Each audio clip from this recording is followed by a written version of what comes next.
এই সংসার নিয়ে তো আর পারা যাচ্ছে না। দুটো লোককে নিয়ে।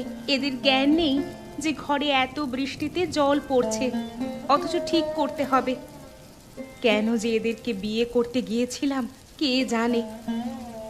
শুধু তুই নাকি আমার জীবনটা তো নষ্ট করে দিল। ভেবেছিলাম এরা ভালো হবে, তাই বাবা যমজ মেয়েকে একসাথে বিয়ে দিয়েছিল, একই বাড়িতে যমজ বউ করে। এখন দেখছি সিদ্ধান্তটা নিয়ে একদমই ঠিক কাজ করেনি। এদের মতো শয়তান লোক আর হয় না। পয়সা রোজগার করার নাম নেই, শুধু কোথায় কোথায় ঘুরে বেড়ায় কে জানে। দুই ভাই হয়েছে সমান, এদের কোনো জ্ঞান আক্কেল নেই। যদি সামান্য একটা চিন্তা ভাবনা থাকতো তাহলে এই ভারী বর্ষায় ঘরের ছাদটা অন্তত সারাতো। ঠিক বলেছিস, ভালো মন্দ খাওয়ার আশা তো ছেড়েই দিলাম। কত জন্ম যে হয়ে গেল ভালো মন্দ খাইনি কে জানে। সে কথা এ জন্মের মতো ভুলে যা, ওসব আর আমাদের কপালে জুটবে না। আর শুধু একবার বাড়িতে আসুক, তারপর ওর ভূত কি করে ছাড়াতে হয় আমি দেখাবো। তুই একা ঝাড়বি নাকি? আমাদের লোকটাকে আমিও ঝাড়বো আস্ত করে।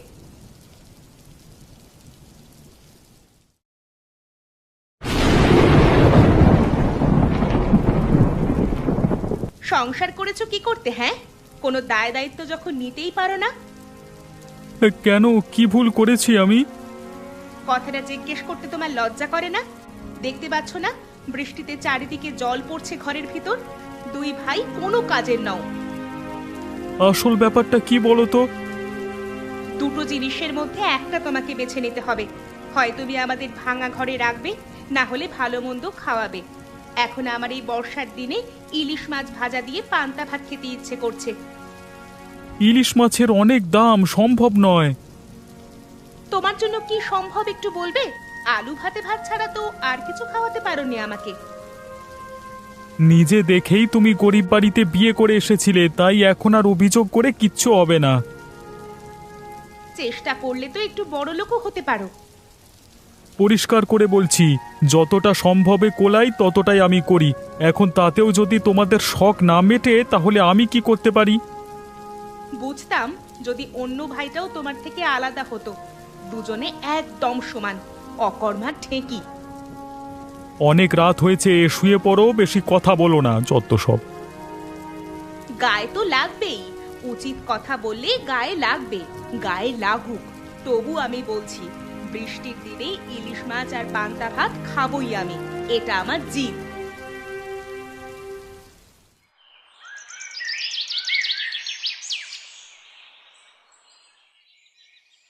মেয়েদের একটা সামান্য শখ করা যে অপরাধ সেটা জানতাম না। কেন রে, কি হয়েছে? কাল রাতে শুধুমাত্র আমি বলেছিলাম ঘরের ছাদ যদি ঠিক করতে নাই পারো তাহলে অন্তত একদিন পান্তা ভাতের সাথে ইলিশ মাছ খাওয়াও। সেটুকুও তার দ্বারা হলো না। স্পষ্ট বলে দিল যে ইলিশ মাছের অনেক দাম, তাই আনতে পারবে না। আরে আমিও বলেছিলাম রে, আমাকে ওই একই কথা বলেছে। এরা দুজন ভাই একেবারে এক গোয়ালের গরু। বিয়ে করেছে কেন কে জানে, যদি বউদের আবদারি না মেটাতে পারে। আমাদের দুজনের পান্তা ইলিশ খাওয়ার শখ, ইলিশ মাছ আমাদের প্রিয়, সেটা কি ওরা বুঝতে পারে না? আসলে সারাদিন যদি কুড়েমি করে কাটায় তাহলে কি করবি বলতো? এদের তো লজ্জা জ্ঞান কিছুই নেই। তবে আমি স্পষ্ট করে বলে দিয়েছি যে আমি খাবই। ওরা যদি আমাদের না দিতে পারে তাহলে আমাদের ব্যবস্থা আমাদের নিজেদেরকেই করে নিতে হবে। কিন্তু আমরা মেয়েরা কি করব বলতো? ব্যবস্থা আমি করব, তুই শুধু দেখে যা। আর এমন ব্যবস্থা করব যাতে ওদের উচিত শিক্ষা হয়। হ্যাঁ, শিক্ষা হওয়াটা ওদের জরুরি। তুই এমন কিছু একটা ব্যবস্থা কর।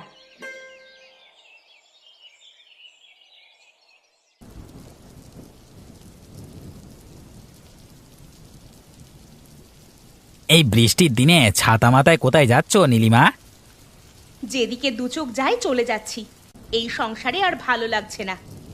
কেন, কি হয়েছে এটা? কি জীবনে যদি একটা শখ আহ্লাদও পূরণ করতে না হয় তাহলে সংসার করে লাভটা কি বলবে?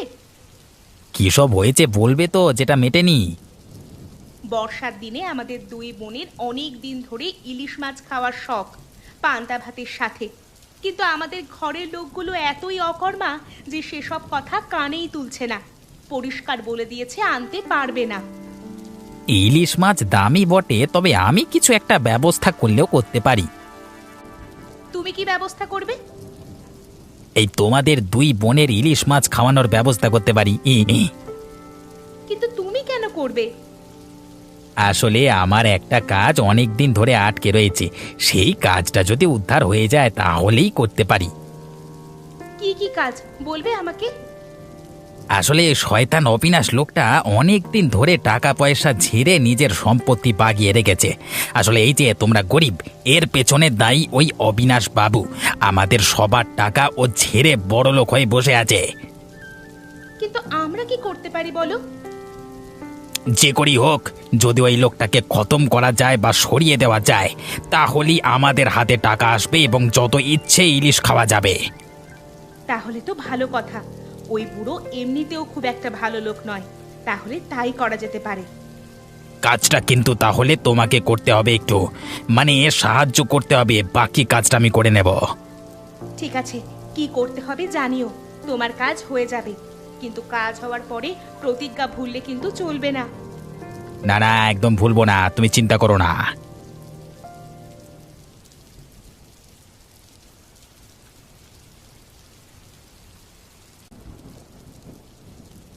বাবু, আপনার সাথে আমার একটু কথা ছিল। এই বৃষ্টি বাদলার মধ্যে তুমি আবার ভিজে ভিজে কেন এলে? কি এমন কথা আছে? এই বৃষ্টির মধ্যেই তো মজা বাবু। আমরা দুই বউ মিলে ঠিক করেছি যে এমন বৃষ্টির দিনে আপনাকে ডেকে ভোজ খাওয়াবো, তাই নিমন্ত্রণ করতে এলাম।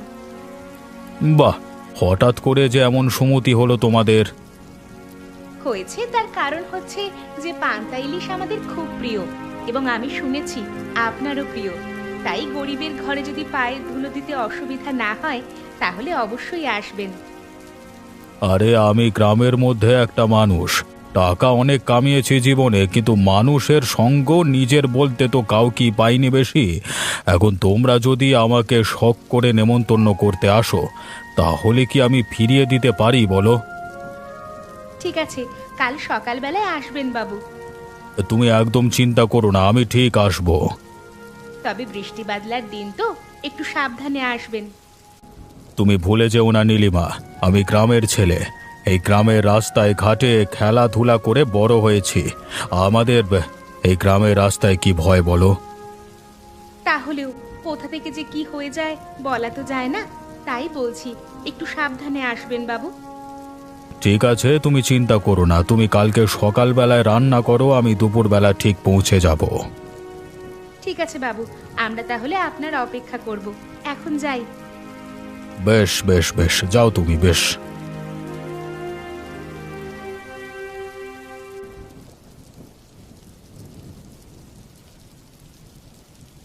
বাবারে, আজকে এত বৃষ্টি আসতে হলো! এ তো দেখছি চারিপাশে বন্যা হয়ে গেছে।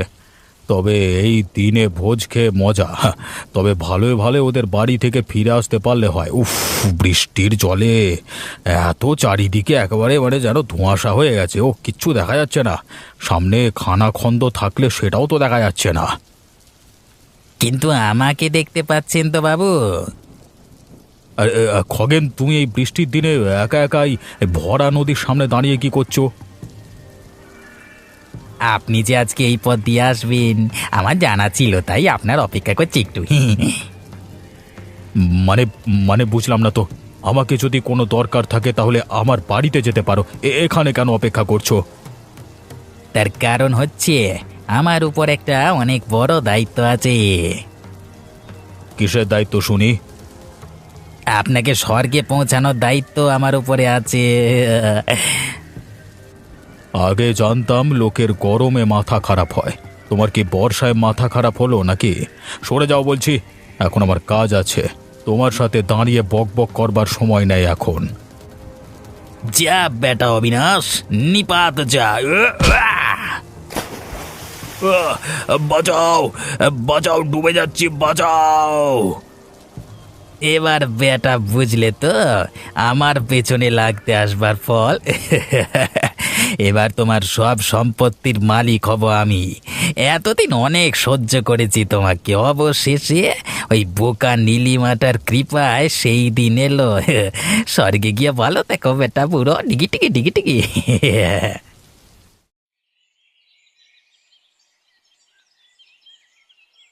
আরে, এই মানুষটা এরকম জলের কাছে ভেসে বেড়াচ্ছে।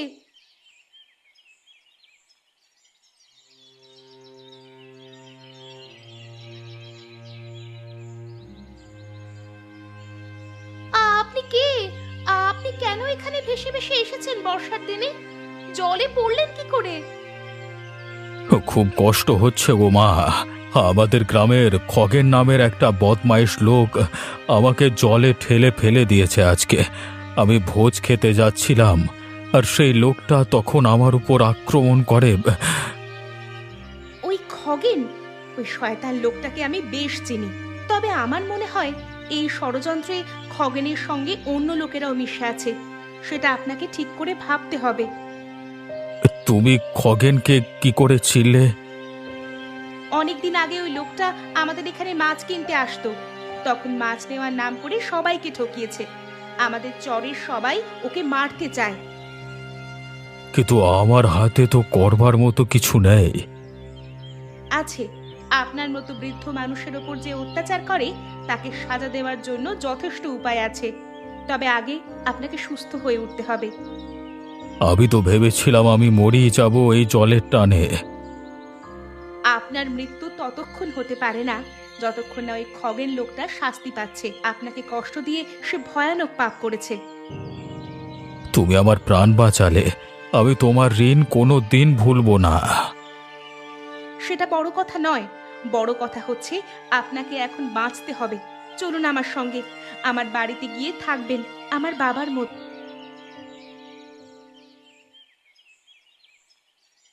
তুই এই চরের কথাই বলেছিলিস, এখানে ভালো মাছ পাওয়া যায়?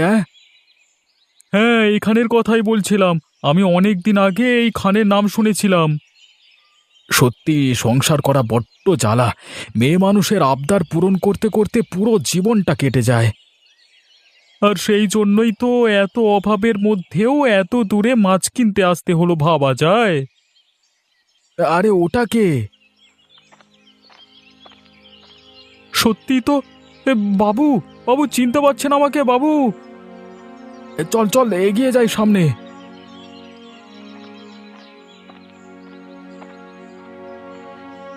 আরে তোমরা এখানে এসেছো কেন? আপনি যে বেঁচে আছেন সেটাই তো জানতাম না। সত্যি ভেবেছিলাম যে সেদিন বৃষ্টির দিনেই আপনি হারিয়ে গেছেন কোথাও। আমি আর কোথায় হারিয়ে যাব বলো? মরে যেতাম, কপাল ভালো তাই বেঁচে গেছি। ওই খগেন শয়তান আমাকে জলে ফেলে দিয়েছে মরবার জন্য। সে যাই হোক, পরে ভাবা যাবে প্রতিশোধের ব্যাপারে। আপনি এখন গ্রামে চলুন। ঠিক আছে, তোমরা যখন নিতে এসেছো তখন চলো।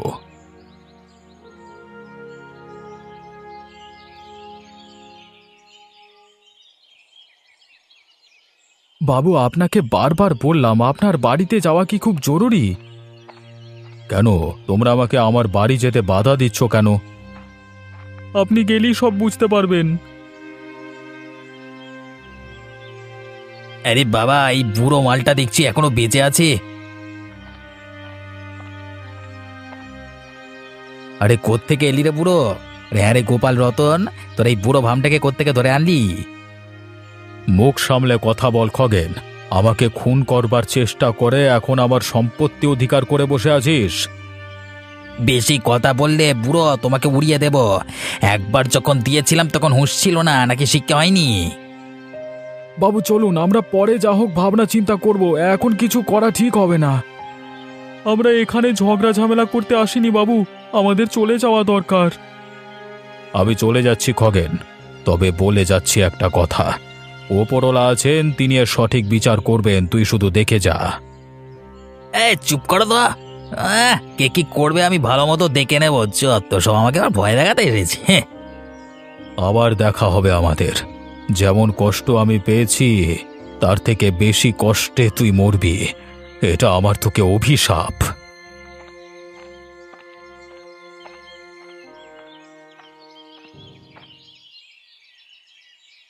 দেখো, নিজের জন্য নয় কিন্তু গ্রামের মানুষের ভালোর জন্য ওই খগের লোকটাকে শেষ করাটা আমাদের জরুরি। আপনি যখন চলে যান তারপর থেকে আপনার সব সম্পত্তি অধিকার করে নেয়। এখনো নিজেকে রাজা মনে করে, কিন্তু ওর রাজত্ব চলতে দেওয়া যাবে না। গ্রামের মানুষের উপর অসম্ভব শোষণ করছে। গ্রামের মানুষের জমি হাতিয়ে নেওয়ার চেষ্টা করছে, বাঁধ থেকে মাটি কেটে বিক্রি করে দেওয়ার চেষ্টা করছে। আর সেই জন্যই গ্রামের ভেতরে নদীর জল ঢুকে পড়েছে। এরকম ভাবে চলতে থাকলে তো গ্রামের মানুষেরা পেটেও মরবে আর জীবনেও মরবে, কারোর প্রাণ বাঁচবে না বাবু। তাহলে কি করে বল ওকে শায়েস্তা করা যায়? ঠিক আছে বাবু, আমরা ভাবনা চিন্তা করে আপনাকে জানাবো। হ্যাঁ, যত তাড়াতাড়ি সম্ভব জানা, কারণ ওই লোকটা যতদিন থাকবে গ্রামের কিচ্ছু হবে না, কেউ শান্তিতে থাকতে পারবে না। কি হলো? এখন কাজ গুছিয়ে যাওয়ার পর সব ভুলে গেলে তো? কি ভুলে যাওয়ার কথা বলছো বলো তো? ইলিশ মাছ খাওয়ানোর কথা ছিল, সেটা মনে পড়ছে না তোমার? কেন, গোপাল আর রতন তো গেছিল, কিনে আনিনি? ওরা তো গিয়ে অবিনাশবাবুকে নিয়ে এলো, ইলিশ আনেনি। তাহলে ওদের বলো আবার গিয়ে নিয়ে আসতে। আমার মাথা কেন খারাপ করছো? বারে শয়তান বাহ! এখন তো এই কথাই বেরোবে মুখ থেকে। কাজ গুছিয়ে যাওয়ার পর কি আর মনে থাকে কারোর ওরা কেন ইলিশ আনবে? ওদের কি কথা ছিল? আমার কথা ছিল তুমি খাওয়াবে যদি অবিনাশবাবুকে সরাতে আমি সাহায্য করি। ওসব কথা ভুলে যাও এখন। যা হয়ে গেছে গেছে, এখন আর ওসব কথা ভেবে লাভ নেই। যেভাবে আছো তেমনই থাকো। খুব খারাপ করছিস তুই খগেন। যদি আমার মাথা গরম হয়ে যায় তাহলে কিন্তু তুই রক্ষা পাবি না। আমাকে রক্ষা করবার কে তুই? তুই জানিস আমি এখন কে? আমি এখন এই গ্রামের রাজা। রাজাকে কি করে রাস্তায় টেনে নামাতে হয় সেটা আমার কাছে ভালো করে জানা আছে। আমি রাস্তায় নামার মতো রাজা নই, আমি সিংহাসনে বসে শাসন করবার মতো রাজা। আর তোরা এখন আমার প্রজা। ওই আমি যেটা বলবো সেটাই তোরা মেনে চলবি। যদি বলিস ঘর ছেড়ে দিয়ে রাস্তায় গিয়ে থাকবি, সেটা তোকে থাকতে হবে, ঠিক আছে? কে রাস্তায় বার করে কাকে সেটা সময় বলবে। সব শয়তানের শয়তানি একদিন শেষ হয়ে যায়, তোরও হয়ে যাবে খগেন।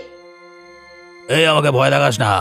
যে একজন লোককে খুন করবার চেষ্টা করতে পারে সে আর একজন লোককেও সরিয়ে দিতে পারে, জেনে রাখিস। আমার পেছনে বেশি লাগতে আসলে গোটা গোষ্ঠীকে খতম করে দেব। এতদিন তোকে বিশ্বাস করে এসেছি, এবারে তুই আমার বিশ্বাসটা ভেঙে চরম ভুল করলি। এই ভুলের সাজা হবে ভয়ানক, তুই শুধু দেখে যা খগেন।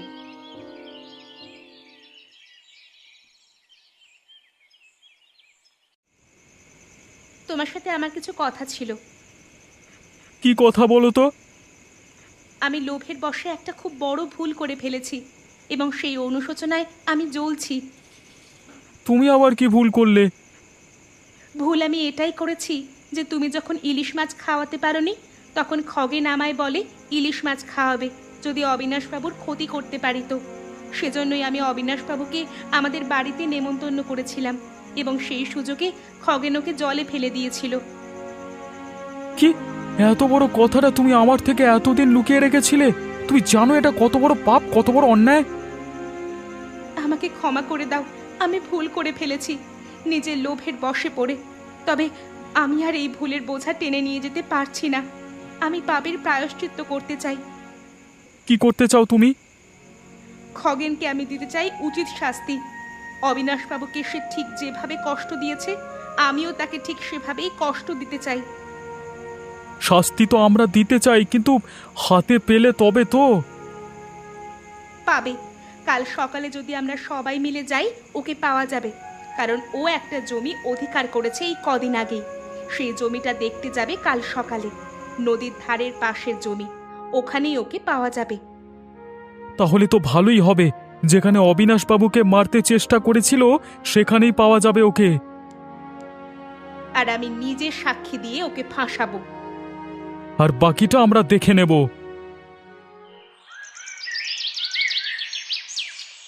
ধর বেটাকে, ওই যে আজকে হাতের নাগালে পেয়েছে, আর ছাড়বো না।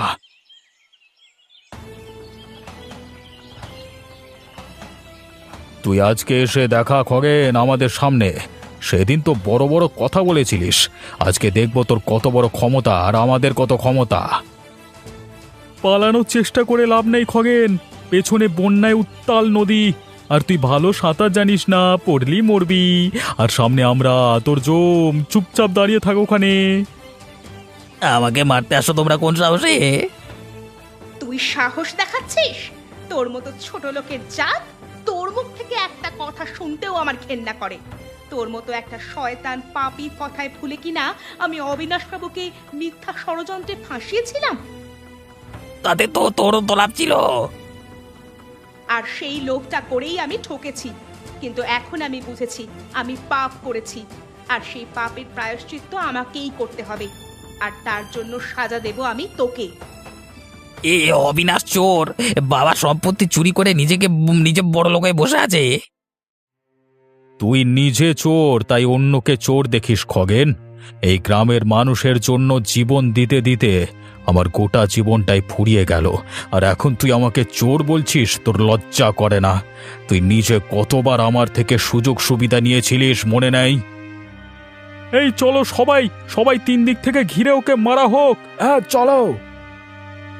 ওরে বাবা, তোমরা আমার দিকে এরকম লাঠি হাতে এগিয়ে আসছো কেন? বাঁচাও, বাঁচাও, বাঁচাও! আমি সাঁতার জানি না, ডুবে যাচ্ছি, বাঁচাও! আমি সেবার আপনাকে ইলিশ মাছের মিথ্যা ভোজ জানিয়ে বড় অপরাধ করেছিলাম বাবু, আমাকে আপনি ক্ষমা করে দিন। তবে এবার পূজার থেকে ইলিশ মাছ এনে ইলিশ পান্তা ভোজ সত্যিকারের হবে। আপনি আসবেন বাবু। দেখো নীলিমা, মানুষ মাত্রই ভুল করে, আর তুমি তো জেনে বুঝে করনি, তাই তোমাকে আমি ক্ষমা করে দিয়েছি। আর হ্যাঁ, আমি তোমাদের যমজ বউয়ের বাড়িতে ইলিশ পান্তা খেতে অবশ্যই যাব।